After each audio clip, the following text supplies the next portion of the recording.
मगर शनाया, उसके चेहरे का रंग पीला पड़ गया था। दादाजी ने जो भी कहा उसका यही मतलब है कि उन्हें शुरुआत से मेरी कही एक भी बात पर बिल्कुल भी भरोसा नहीं था। इस बात से शनाया कितनी अपसेट हो गई थी, इस बात का अंदाजा लगाना आहान के लिए कोई मुश्किल बात नहीं थी। शनाया, क्या तुम्हारे पास कोई ऐसा सबूत है जो ये साबित कर सके कि शौर्य ने विकी नाम के गुंडे के पास जाने के लिए मजबूर किया?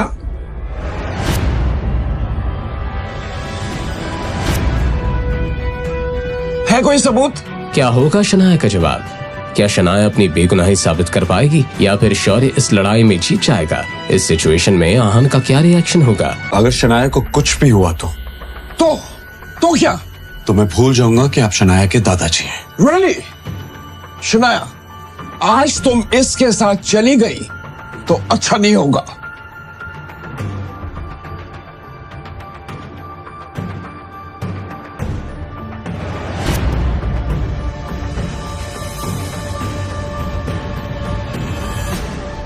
क्या तुम्हारे पास ऐसा कोई सबूत है जो ये साबित कर सके कि शौर्य ने तुम्हें विकी नाम के गुंडे के पास जाने के लिए मजबूर किया? है कोई सबूत? अपने दादाजी का ये सवाल सुनकर शगुन और शौर्य एक दूसरे की तरफ कामयाबी की उम्मीद के साथ देखने लगे। उन दोनों को यकीन था कि शनाया के पास कोई भी सबूत नहीं था। हेलो, कौन?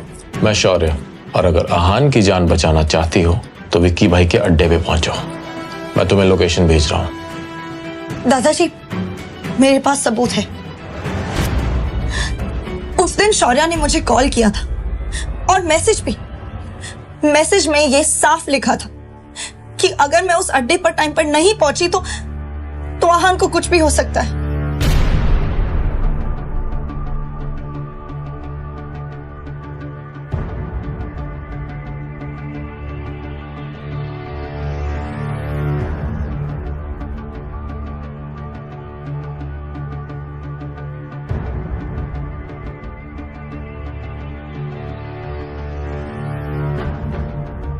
शौर्य, अब इसके बारे में तुम क्या कहना चाहोगे?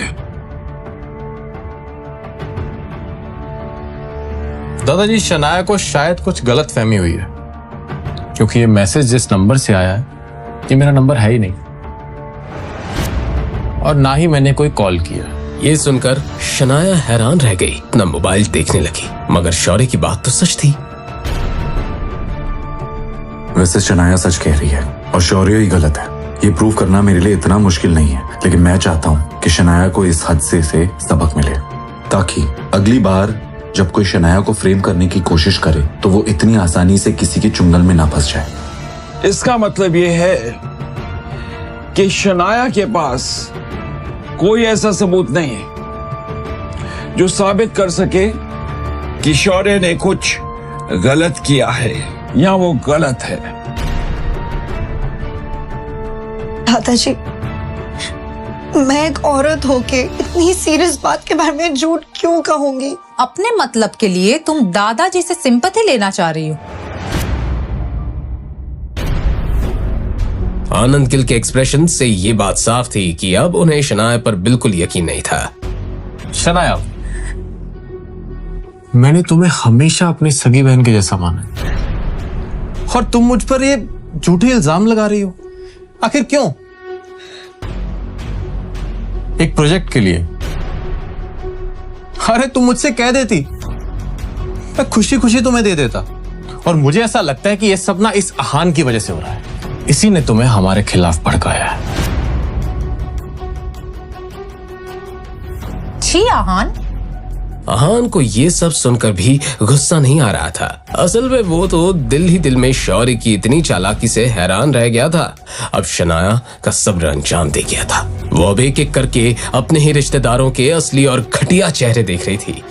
शनाया को अंदर से ऐसा लगा मानो वो पूरी तरह से हिल गई थी।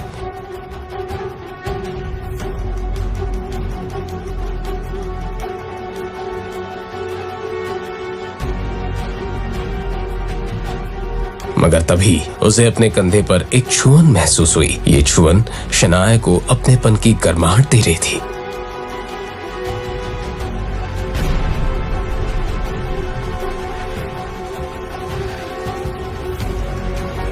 आहन को इस सब में कितना कुछ सुनना पड़ रहा है, मगर मैं ना अपनी सपोर्ट में ना उनके सपोर्ट में कुछ कह पा रही हूँ। मैं बहुत लकी हूँ जो मेरे पास आहन है। अगर उन्होंने मेरा साथ ना दिया होता तो मेरा क्या होता। फाइनली मेरे पास ऐसा कोई है जिस पर मैं डिपेंड कर सकती हूँ। शनाया को बेहतर फील करवाने के लिए अहान सब ठीक कर सकता था, लेकिन अहान शनाया को कमजोर नहीं रहने देना चाहता था। इसलिए अहान ने कुछ नहीं कहा। शनाया, क्या शौर्य सच कह रहा है? अगर शौर्य की बात सही थी तो शनाया ने अपने परिवार की मर्यादा को पार किया था, और गिल परिवार में ऐसी घटिया गलती की कोई माफी नहीं होती, सिर्फ सजा थी, परिवार से बेदखल करने की सजा। अब शनाया हार गई थी और सुबकते हुए रोने लगी। अब तो मैं ये भी साबित नहीं करना चाहती कि मेरी कोई गलती नहीं है। वैसे भी मेरे कुछ कहने ना कहने से कोई फर्क नहीं पड़ने वाला। अब जब शनाया ने अपने घुटने टेक दिए थे तो अहान को ही अपनी बीवी का साथ देना था। क्या अब इस बात से फर्क पड़ता है कि शौर्य सच कह रहा है या झूठ? लड़के, आखिर तुम कहना क्या चाहते हो? क्या आप मेरी बात का मतलब नहीं समझे? मैं बताता हूं। मैं ये कह रहा हूं कि आपने अपना फैसला तो कर लिया। अब उस फैसले के बाद कोई भी अपना सर भी फोड़ लेना, तब भी जो हक है वो शनाया का नहीं, शौर्य का ही है। आनंद गिल ने उम्मीद नहीं की थी कि इस नकम्मे घर जमाई में इतनी हिम्मत थी। जानते हो किससे बात कर रहे हो, बदतमीज? अहान की हिम्मत तो अब बढ़ती ही जा रही थी। बदतमीज? शायद मैंने जब से शनाया से शादी की है ना, आपने मुझे कभी जरूरी नहीं समझा, हमेशा मेरी बेइज्जती की, क्योंकि मैं आपकी हैसियत का नहीं हूं ना। और इसी वजह से आपने मेरे पापा शेखर गिल, आपके अपने बेटे, उनको इस बात की इनडायरेक्ट सजा दी है, उनके काम में बाधाएं डाली है, उन पर प्रेशर डालने की कोशिश की है, ताकि वो मुझे अपने घर से और शनाया की जिंदगी से हमेशा हमेशा के लिए बाहर कर दें। क्या हुआ? क्या मैं झूठ कह रहा हूं? दादाजी, जो सच बयान करता है ना, वो हमेशा बदतमीजी कहलाता है। ये बात सुनने में आनंद गिल ऊपर से तो बहुत शांत लग रहे थे, मगर उनके दिल में एक तरह का तूफान बन गया था। इस घर जवाई को इस बारे में कैसे पता चला? मैं सब कुछ जानता हूं, मुझे इस बात से कोई एतराज नहीं है। मुझे बस प्रॉब्लम इस बात से है कि इस सब में शनाया को इन्वॉल्व किया जा रहा है, उस पर ज्यादती हो रही है। शनाया मेरी पोती है और वो मेरी बीवी है।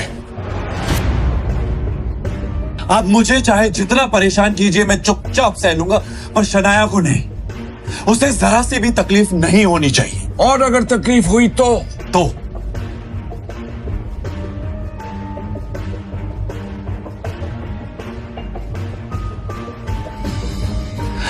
इसकी कीमत पूरे गिल परिवार को चुकानी पड़ेगी।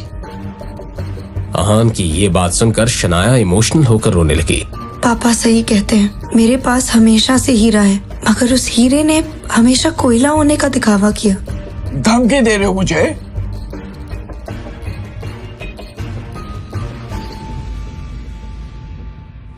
अगर आप उससे धमकी समझ रहे हैं तो धमकी सही। आज मैं आपको आखिरी बार दादाजी कहकर बुला रहा हूं।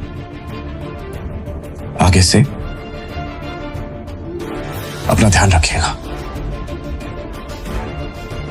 अपनी बात कहने के बाद अहान ने शनाया का हाथ पकड़ा और वहां से चला गया।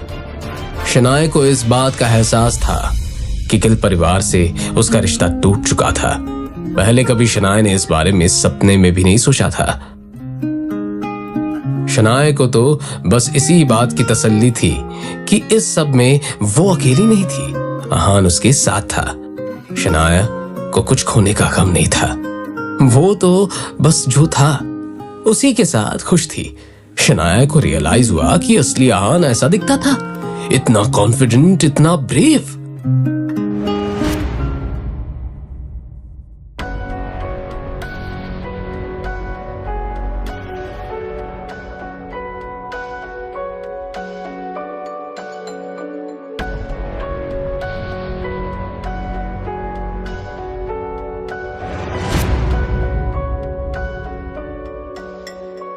आहान, तुम हर बात बर्बाद क्यों कर देते हो? अगर ऑफिस में शेखर और शनाया की मदद नहीं कर सकते तो घर के काम संभाला करो। ऑफिस में जाकर पापा जी से जबान लड़ाने की क्या जरूरत थी? शनाया भी इस बारे में सोचकर कंफ्यूज हो गई थी कि ऑफिस में आनंद गिल के साथ जो कुछ भी हुआ था उसके बारे में शनाया की मॉम को कैसे पता चल गया। हुआ क्या है? अभी 10 मिनट पहले ऑफिस से मैनेजर का कॉल आया था।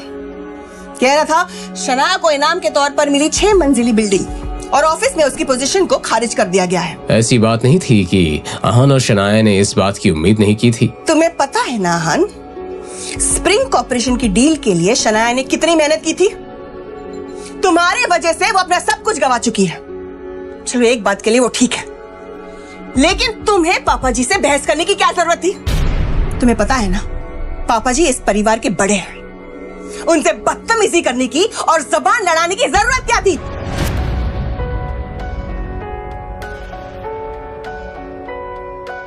अगर एक बार के लिए शनाया ने पापा जी से लड़ाई की होती तो मैं कुछ कर सकती थी, अपनी पोती को कुछ सजा देकर पापा जी माफ कर देते।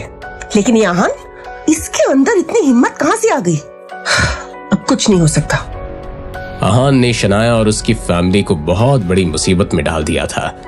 माँ, इसमें आहान की कोई गलती नहीं थी। दादाजी शौर्या की तरफदारी कर रहे थे और उन्होंने मुझ पर यकीन करने से मना ही कर दिया था। रियली शनाया, तुम अब भी इसी आदमी का साथ दे रही हो? इसकी वजह से तुम अपना सब कुछ गवा चुकी हो और तुम्हें यह सही लग रहा है? यू नो, तुम दोनों ने अपनी सफाई देते वक्त अगर थोड़ी तमीज से बात कर ली होती ना तो पापा जी इतना बड़ा कदम नहीं उठाते। बल्कि मैं कहती हूँ इस आहान को अपना मुंह खोलने की जरूरत क्या थी? अपनी मॉम की ये बात सुनकर शनाया भी थोड़ी परेशान हो गई। उसने अपने आप से ही कहा, भले ही आहान की कोई गलती नहीं है, मगर इस बात का अंजाम बहुत बुरा हो रहा है। हर्ष, मेहरा और विकी के साथ मेरा नाम जोड़कर कई सारे अफवाहें उड़ेंगी और बातें भी होंगी। आज का दिन कमाल था। विक्की भाई से बात करके मैं तो घबरा ही गया था कि आखिर मेरा क्या होगा, मगर थैंक्स टू शगुन, उसकी बेवकूफी और मेरे प्रेजेंस ऑफ माइंड ने सब कुछ वैसा कर दिया जैसा मैं चाहता था। अब इंजीनियर्स की टीम भी मेरी, स्प्रिंग कॉर्पोरेशन का प्रोजेक्ट भी मेरा और इस कंपनी के हेड की पोजीशन भी मेरी। बेचारी शनाया गुस्से में घर में बवाल कर रही हो या रो रही होगी। शौर्य बेटा,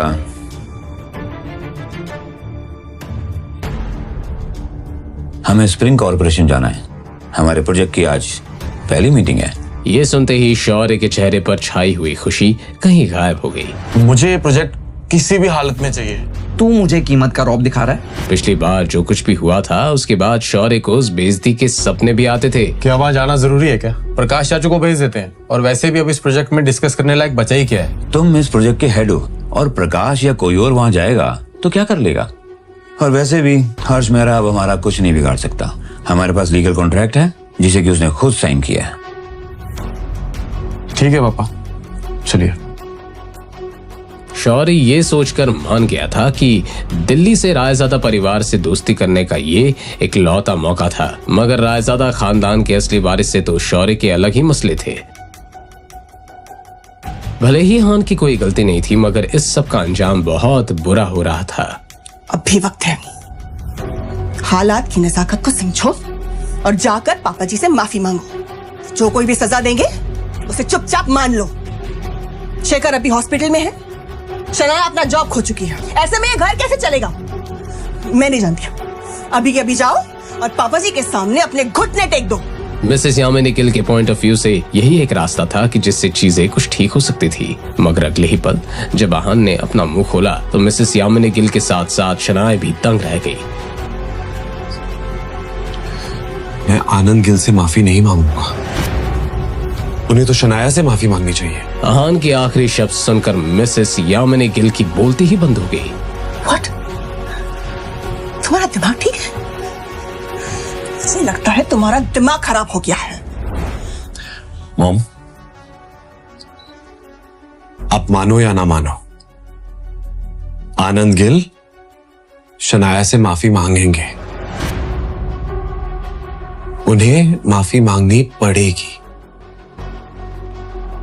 ये कहकर आहान अपने कमरे की तरफ जाने लगा। आहान, आहान तुम कहना क्या चाहते हो? आहान साफ साफ बताओ। मगर आहान ने कुछ भी नहीं कहा। जवाब में बस आहान के कमरे के दरवाजे के बंद होने की आवाज आई।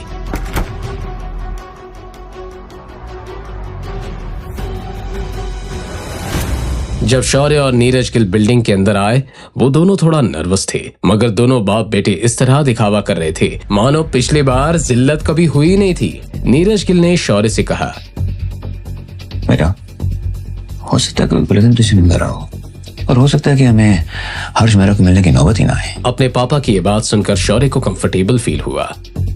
Hello. Hello sir. Mister Harsh Mehra please. This way sir. और वो कॉन्फिडेंस के साथ अंदर गया। Mister Harsh Mehra, good afternoon. Please sit. उन दो शक्लों को देखकर हर्ष मेहरा अपने बेरुखे अंदाज में दोनों से सवाल करते हुए कहा, आप दोनों यहाँ क्या कर रहे हो? मिस्टर मेहरा, वो कुछ दिनों पहले आपने गिल कंस्ट्रक्शन के साथ में वो कॉन्ट्रैक्ट साइन किया था ना, स्प्रिंग कंस्ट्रक्शन वाला, तो जब मैंने कॉन्ट्रैक्ट साइन किया था तुम वहां थे? हर्ष मेहरा के इस बात से कोई फर्क नहीं पड़ रहा था कि नीरज गिल कौन था और उम्र में उससे कितना बड़ा था। वेल, हम दोनों तो नहीं थे उस समय में, मगर उससे क्या फर्क पड़ता है। कंपनी ने ये प्रोजेक्ट हमें सौंपा है तो आप हमारे पास बेफिक्री के साथ काम कर सकते हैं। ये सुनकर हर्ष मेहरा ने इस तरह रिएक्ट किया मानो कुछ सोच रहा हो। मुझे फर्क पड़ता है, जिसके साथ मैंने कॉन्ट्रैक्ट साइन किया है मैं उसी से मिलना चाहूंगा। नीरज ने लाचार होकर सवाल किया, मिस्टर मेहरा, आप मेरी मुश्किलें क्यों इतनी बढ़ाते जा रहे हैं? निकल जाओ यहाँ से। और अब मैं मीटिंग तभी करूंगा जब मैं शनाया खुद यहाँ चल कर आएगी। उसके पापा से कुछ नहीं होने वाला था, इसलिए शौर्य ने बीच में बात काटते हुए कहा, वो एक्चुअली मिस शनाया थोड़ा बिजी है, वो 1 महीने के लिए वेकेशन पे गई है। अब हर्ष कोई बहाना नहीं बना सकता था, लेकिन आगे हर्ष मेहरा ने जो कहा उसे सुनकर दोनों बाप बेटे शॉक्ड हो गए। तो फिर कोई बात नहीं, वो जब वापस लौटेंगी काम तभी शुरू होगा, और मैं उनके लिए वेट कर सकता हूँ। क्या आप अपनी पर्सनल प्रॉब्लम के लिए काम को लेट करेंगे? ये मत भूलिए कि हमने कॉन्ट्रैक्ट साइन किया है, और अगर आपके सुपीरियर ऑफिसर्स को ये पता चलेगा तो अच्छा नहीं होगा। शौर्य की इस बात में वार्निंग झलक रही थी। ये सुनकर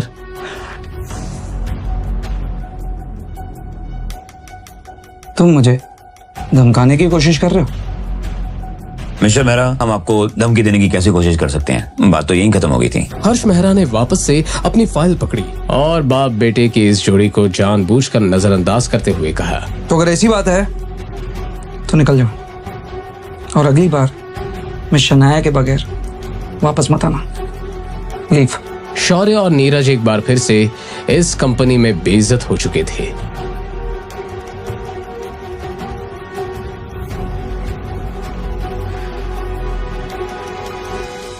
आहान को मिस्टर विक्रम की कॉल आई तो आहान ने कॉल आंसर करते हुए कहा,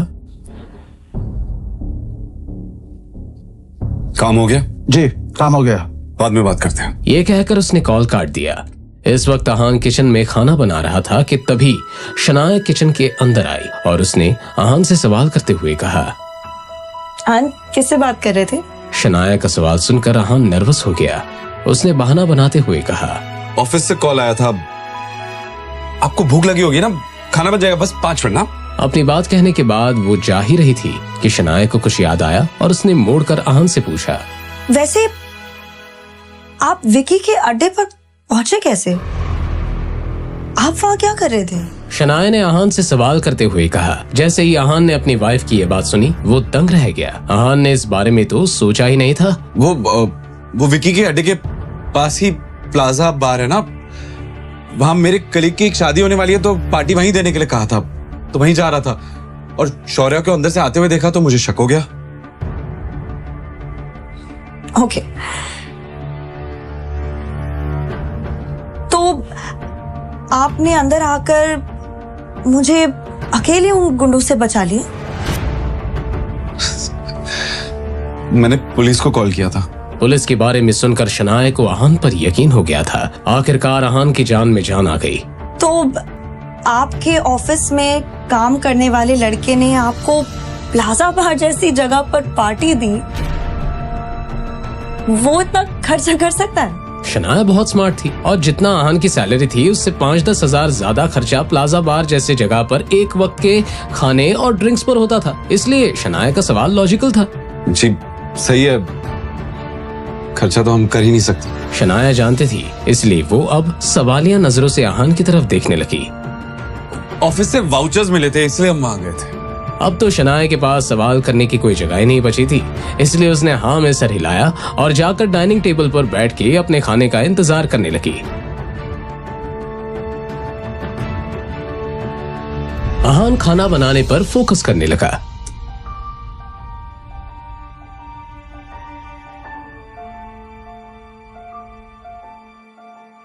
चानी निकाल दी थी। थोड़ी ही देर में खाना बन गया। आहान ने शनाया के प्लेट में खाना सर्व किया।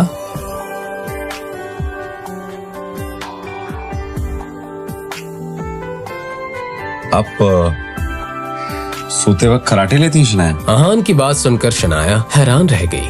क्या? मैं खराटे नहीं लेती। और वैसे भी आपको कैसे पता?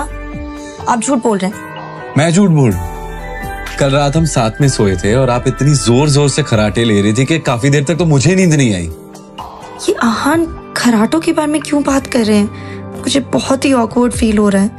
हाँ, अब यही रास्ता है। क्या कल रात को हम साथ में सोए थे? जैसे ये बात बाहर आई, आहान की बोलती बंद हो गई। अपने घबराए हुए पति की ऐसी हालत देखकर शनाया को जोर जोर से हंसने का मन कर रहा था। अच्छा, तो ऐसी बात है। मैंने आपको कहा रुकने के लिए, मुझे तो याद भी नहीं आ रहा। शनाया को लग रहा होगा कि मैं कितना बदतमीज हूं। अभी मैं उनसे नजरें नहीं मिला सकता।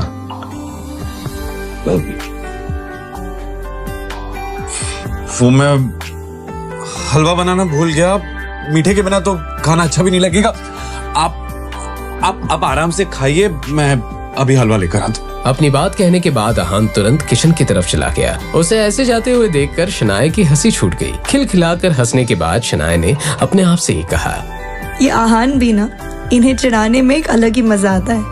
जहाँ एक तरफ आहान और शनाया के घर में हंसी मजाक का माहौल था, गिल कंस्ट्रक्शन की हवा में एक अलग ही टेंशन थी। स्प्रिंग कंस्ट्रक्शन से आने के बाद शौर्य और नीरज की हालत गुस्से और चिढ़ से खराब हो रही थी। इस हर्ष मेहरा की हिम्मत तो देखो। मुझे लगता है कि उसे ऐसा करने के लिए किसी ने उकसाया है, या फिर वो किसी वजह से ऐसा कर रहा है। हर्ष मेहरा एक बहुत ही होशियार बिजनेसमैन है, वरना वो रायजादा खानदान में काम नहीं कर रहा होता। पता नहीं वो हमारे साथ ऐसा क्यों कर रहा है। अगर ऐसी बात है तो हमें कानून की मदद लेनी चाहिए। हमारे पास उसके साइन किए हुए कॉन्ट्रैक्ट हैं। 1-2 नोटिस जाएंगे ना तो अकल टिकाने आ जाएगी। बेवकूफों वाली बात मत करो शौर्या। क्या तुम सच में रायजादा खानदान के खिलाफ जाना चाहते हो? एक प्यादे के लिए राजा से दुश्मनी लेना अकलमंदी होगी। अपने पापा की कही ये बात सुनकर शौर्य का सारा गुस्सा धरा का धरा रह गया। तो फिर अब हम क्या करें पापा? पता नहीं, पापा ऑफिस में आ गए होंगे। चलो उन्हीं से चल के पूछते हैं। अब दादाजी बता सकते हैं कि इस मुसीबत से कैसे रास्ता निकाला जाए। दादाजी, ये सब इस शनाया का किया धरा है। आपके फैसले से नाराज होकर उसी ने ये सब किया है। और ये आहान और शनाया अपने आप को समझते क्या है? ये जो हर्ष मेहरा इतना उछल रहा है ना, इसकी वजह यही दोनों है। और जब से आहान का सपोर्ट मिला है ना, तब से शनाया कुछ ज्यादा उछल रही है। शनाया ऐसा नहीं कर सकती। जाओ, जाकर शनाया से माफी मांगो, उसे मनाओ। जो भी हो, कल शनाया को कंपनी में वापस लौटना ही होगा। लेकिन दादाजी, मैं कोशिश करता हूं। कोशिश नहीं, काम पूरा करके आओ। कल शनाया को हर हालत में ऑफिस आना ही पड़ेगा। शौर्य ने इस बात पर दांत पीस कर हामी भर दी। जी। करीब करीब आधे घंटे बाद शनाया का फोन बजा, मगर जब उसने कॉलर आईडी पर शौर्य का नाम देखा तो उसने तुरंत कॉल काट दिया। तो उसने कोई चारा न होने के मारे एक बार फिर से शनाया को कॉल किया। इस बार शनाया फिर से कॉल काटना चाहती थी, लेकिन अहान ने फोन उठा लिया।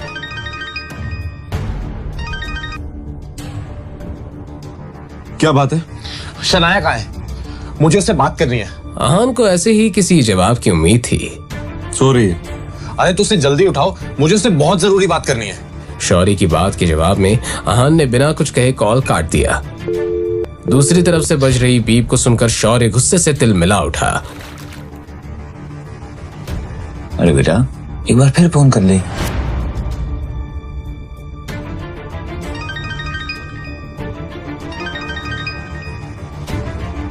अहान, मेरा दिमाग खराब मत करो। कहो तुम्हें क्या कहना है, मेरे पास वक्त नहीं है। शनाया से कहो अगर वो मेरी बात मान ले और अपना दिमाग ना चलाए तो मैं उसे इस कंपनी में वापस आने का मौका दे सकता हूँ। शौर्य ने अपनी बात इस अंदाज में कही थी मानो कि कोई चैरिटी कर रहा था। अहान खुद इस पूरे गेम का मास्टरमाइंड था। और अगर वो मना कर दे तो? शौर्य को लगा जैसे अहान उसकी बातों में आ रहा था। अगर वो मना करेगी तो वो कभी भी गिल कंस्ट्रक्शन में वापस नहीं आ पाएगी। इस बार अहान को अपना गुस्सा रोकना मुश्किल हो रहा था। उसने शौर्य से कुछ कहे बिना ही कॉल काट दिया। अहान, ये क्या किया आपने?